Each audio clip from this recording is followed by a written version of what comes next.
Muito bem. Avançando mais um pouquinho, chegamos aqui ao nosso capítulo 8. No capítulo 8, já chegando na reta final da nossa análise da Cristologia, Jesus, vida e obra, já construímos bastante conhecimento sobre a matéria até aqui.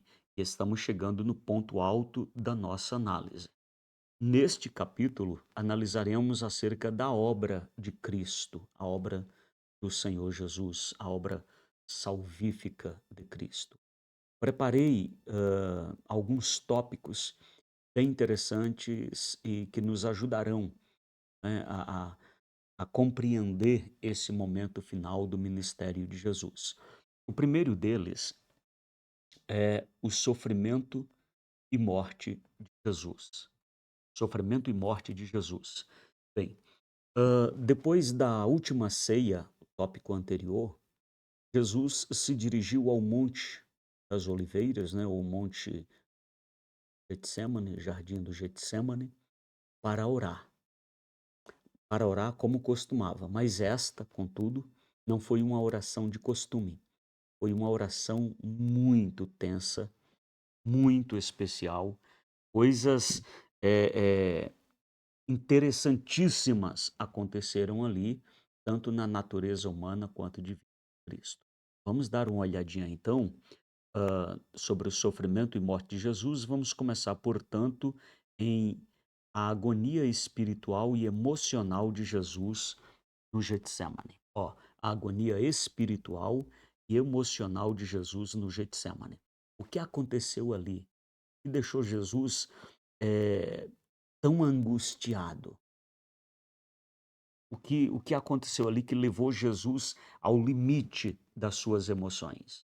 Bem, vamos começar lendo assim. Refletindo sobre a agonia de Jesus no Getsemane, somos confrontados com uma das mais intensas manifestações de sofrimento humano e divino vivenciados por nosso Salvador. Então, um dos mais intensos momentos de Jesus está aqui, nesse Getsemane. Os relatos bíblicos descrevem Jesus em profunda angústia. Olha isso, eu vou grifar em profunda angústia enquanto orava ao Pai e se preparava para enfrentar a crucificação. Os textos a serem analisados aqui é Mateus 26, 36 a 46 e Marcos 14, 32 a 42 e Lucas 22, 39 a 46.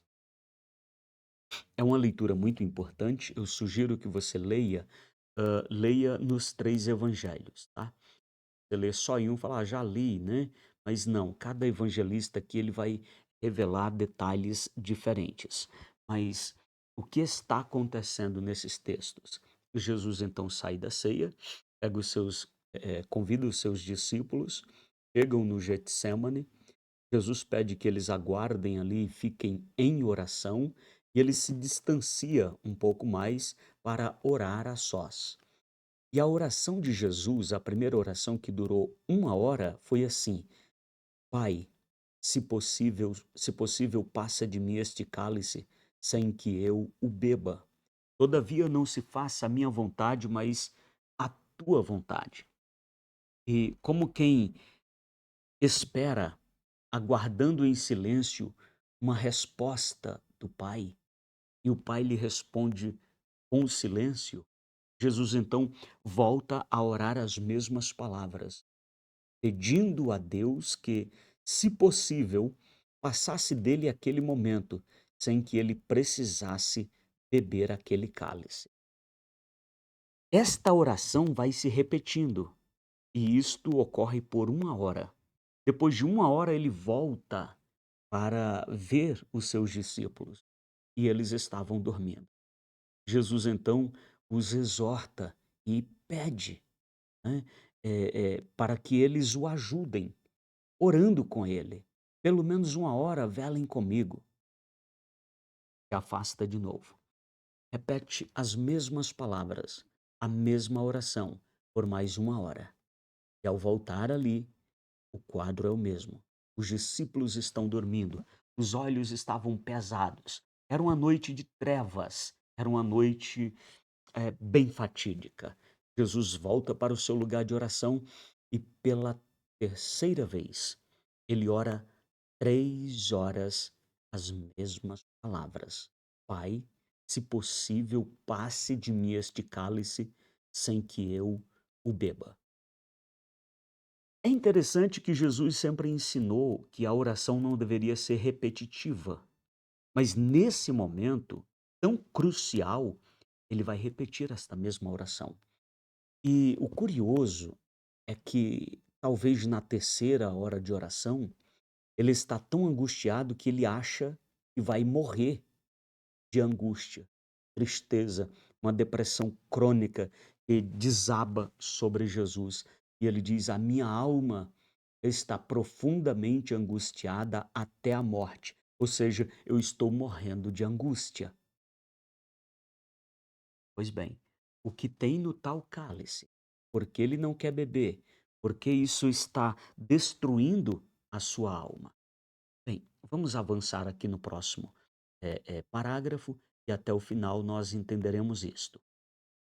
A palavra, a palavra agonia, né, que provém do termo grego agnia, que significa luta, ó, significa luta, angústia ou aflição.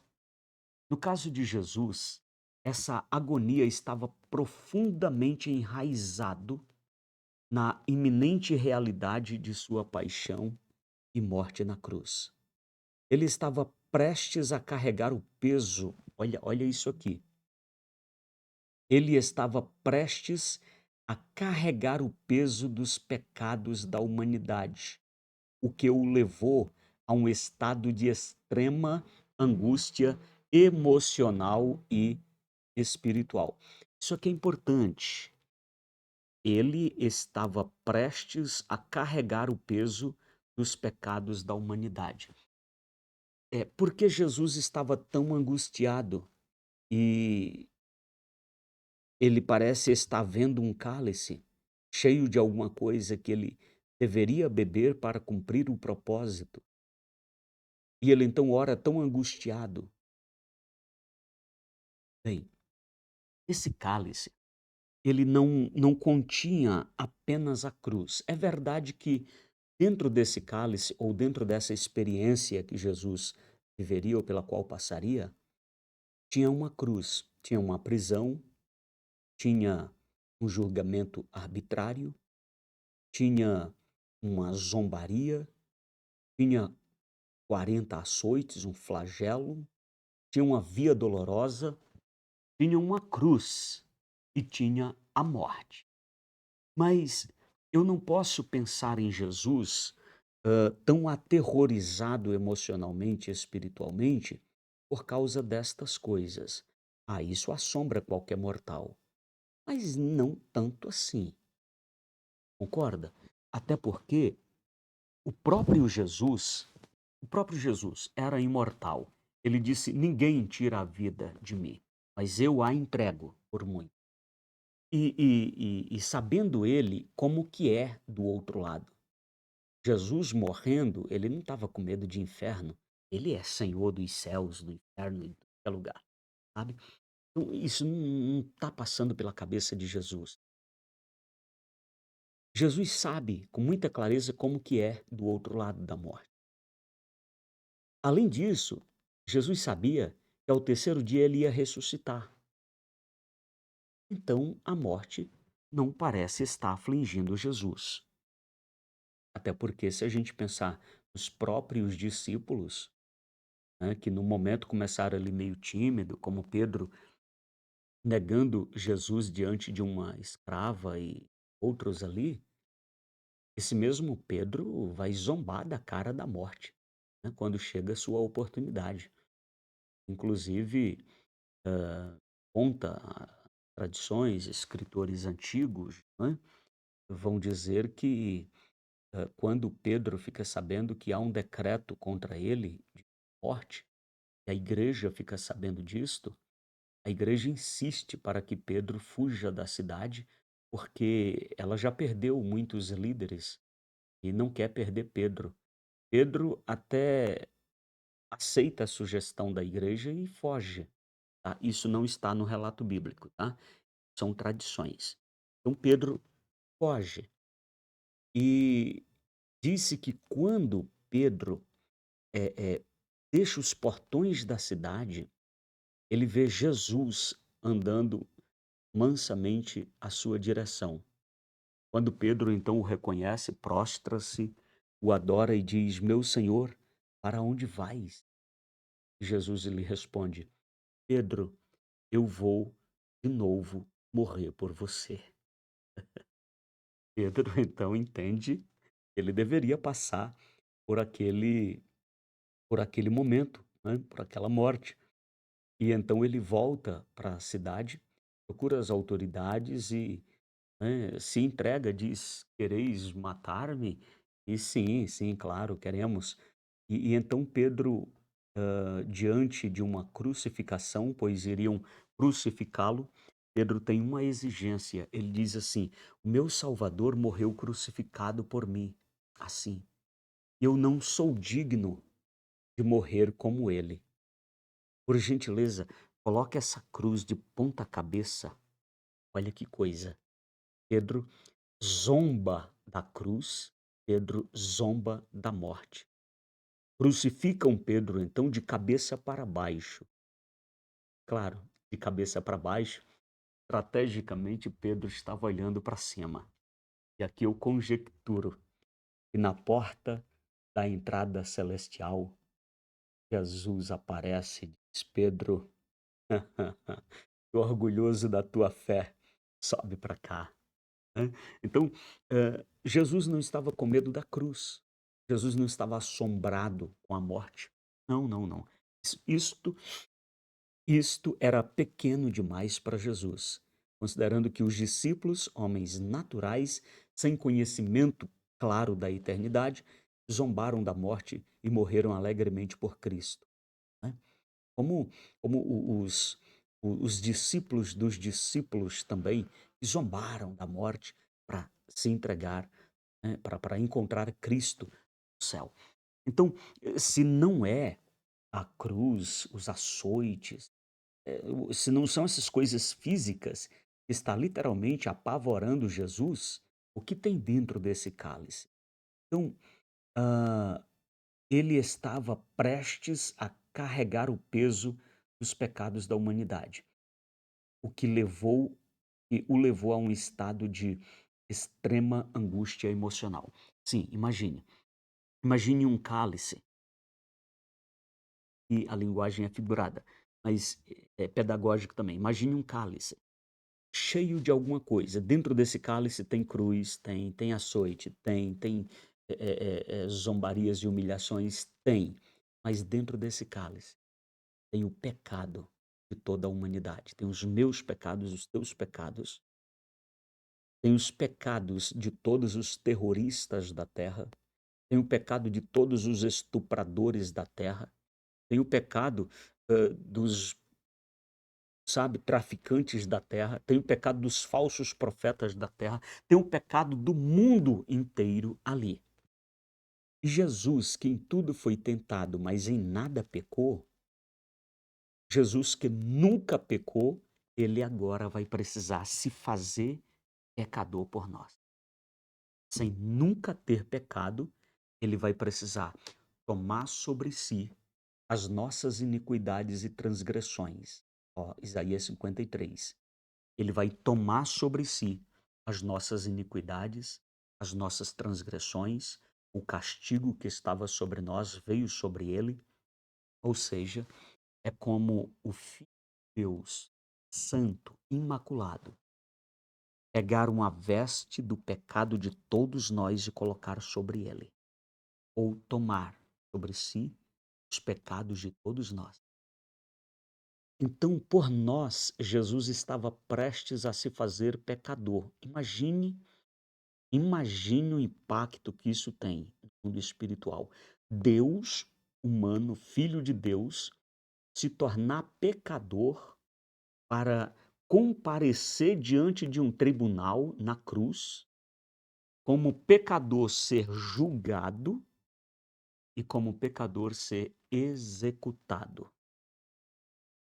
Apesar de toda esta agonia de Jesus, ele vai tomar o cálice, sim, toma o cálice, e apesar de toda esta agonia, apesar dele dizer: "A minha alma, eu estou angustiado até a morte, a minha alma está profundamente angustiada até a morte", e tão profundamente, vai acontecer alguns fenômenos aí que nós vamos relatá-los na sequência, mas apesar desse momento de tão extremada angústia, o momento mais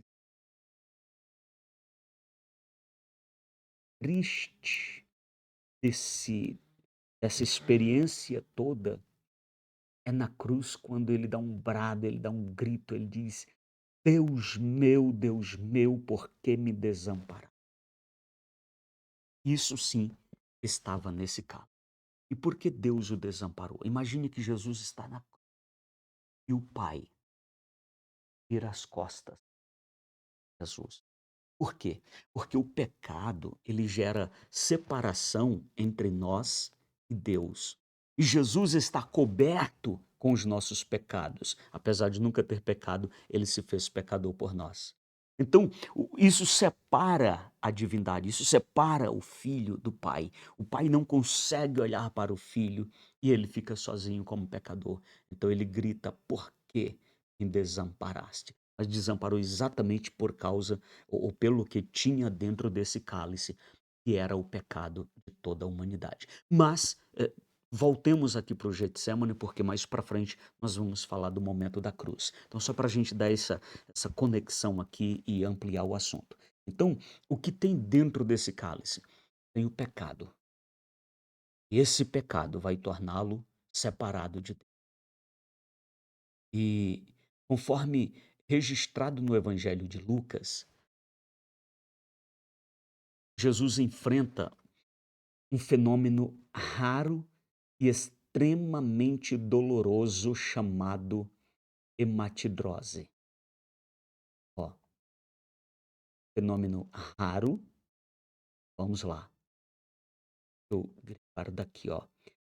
Fenômeno raro e extremamente doloroso chamado hematidrose.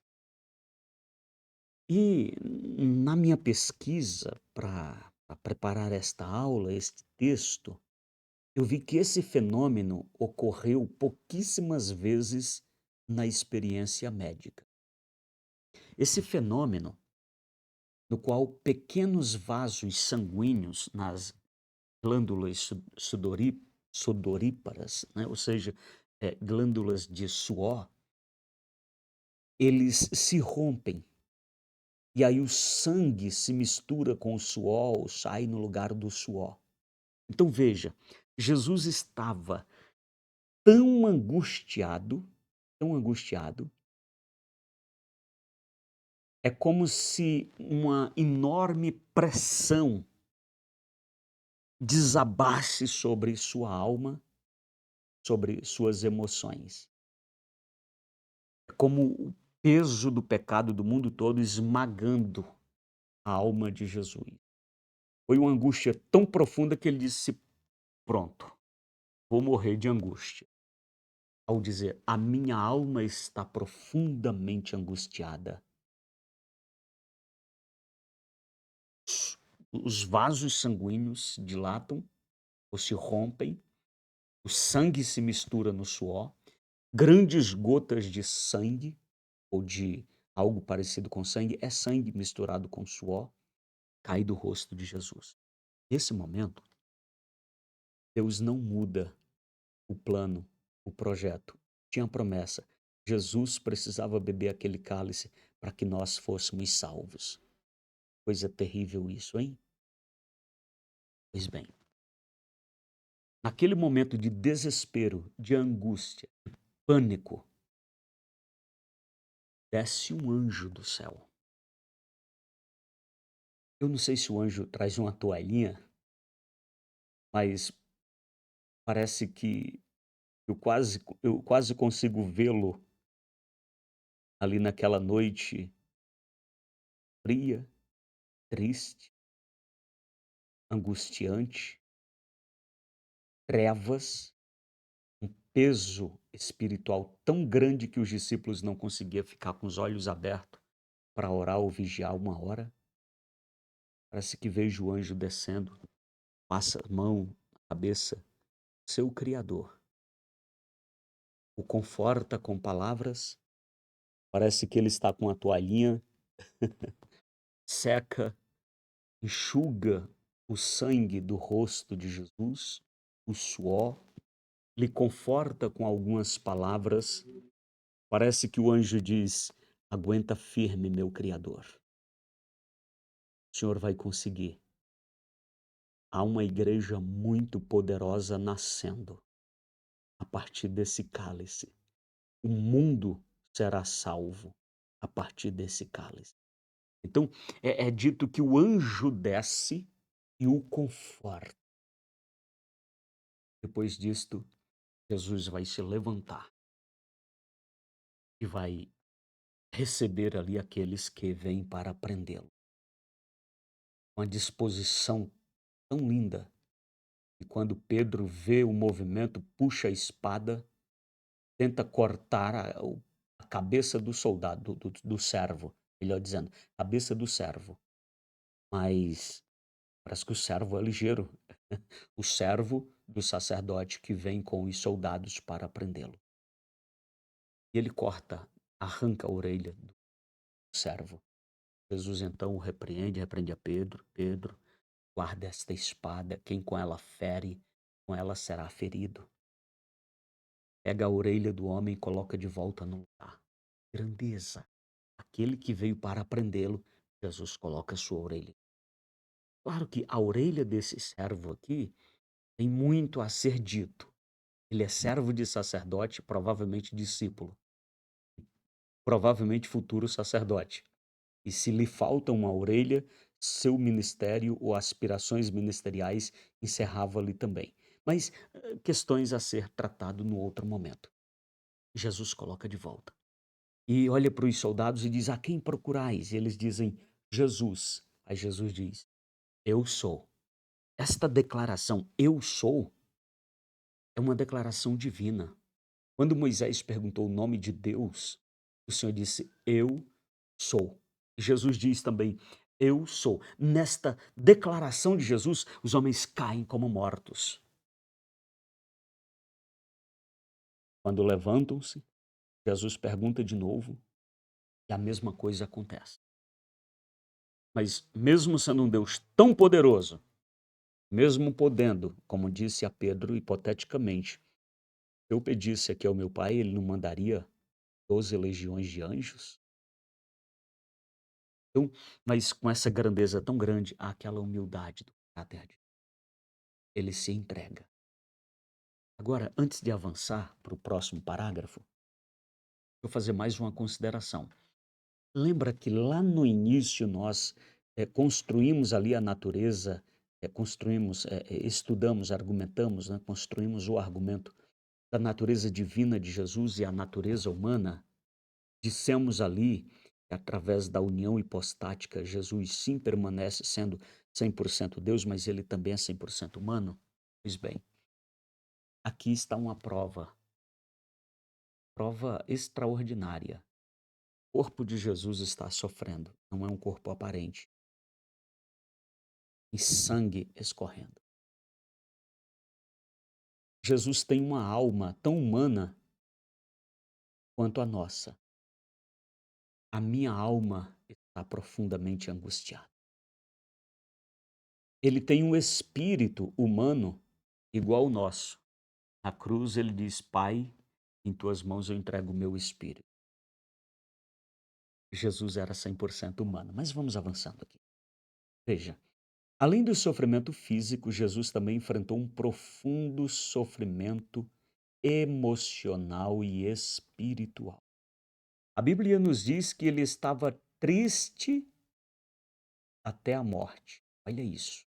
E que em sua oração pediu a Deus que, se fosse possível, afastasse dele aquele cálice de sofrimento. Marcos 14:36. Essa intensa angústia revela a vulnerabilidade de Jesus em sua humanidade, ou seja, testa que Jesus é, sim, 100% humano e vulnerável como qualquer humano.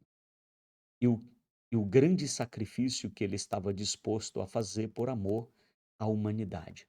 No entanto, é importante ressaltar que, mesmo diante dessa agonia, Jesus demonstrou total submissão à vontade do Pai. Ele orou: Pai, se queres, afasta de mim esse cálice. Ó, contudo, não se faça a minha vontade, mas a tua. Lucas 22:42. Essa atitude de submissão e confiança em Deus é um exemplo poderoso para todos nós, especialmente quando enfrentamos momentos de angústia e sofrimento em nossas vidas. Jesus orou muitas vezes.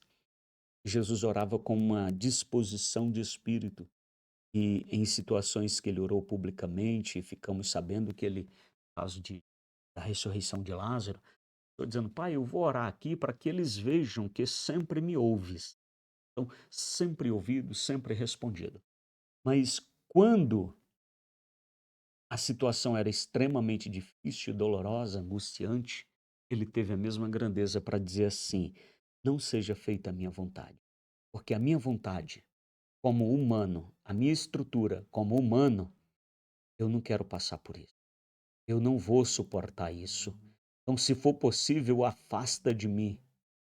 Mas, contudo, todavia, não seja feita a minha vontade, mas isso aqui é poderoso e também nos ensina muito. Na hora da oração, a gente precisa ter essa grandeza, essa disposição de, mesmo que esteja em um momento de dor, permitir que Deus seja Deus na nossa vida. Nos submeter à sua vontade e deixar que Ele seja Deus, entendendo, tu sabes o que é melhor para mim. É isso que Jesus está fazendo. Como homem, eu não aguento isso. Eu vou morrer antes de chegar na cruz, só de angústia. Se, se der, se for possível, afasta esse momento de mim. Mas a tua vontade deve prevalecer.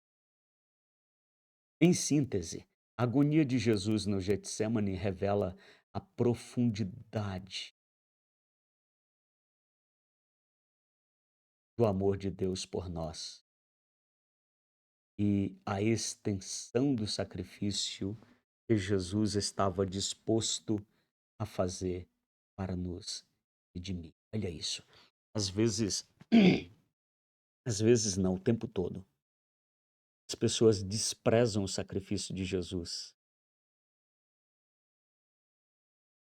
Muitas vezes nós cristãos não damos valor, não entendemos a grandeza do que é isto, a profundidade do amor de Deus por nós e a extensão do sacrifício que Jesus estava disposto a fazer para nos redimir.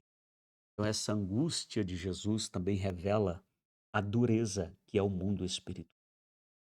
Isto para aqueles que morrem sem salvação. Imagine que Deus manda o seu Filho do céu, encarna o seu Filho para nascer em santidade, nascer entre os homens, para passar por todo esse sofrimento que se inicia aqui no Getsemane, para nos salvar. E isso deve nos trazer um grande questionamento. Nos salvar do quê? Há muita gente gastando o evangelho com ideias terrenas, mas o evangelho, a morte de Cristo, nos livra de alguma coisa que acontece depois da sepultura.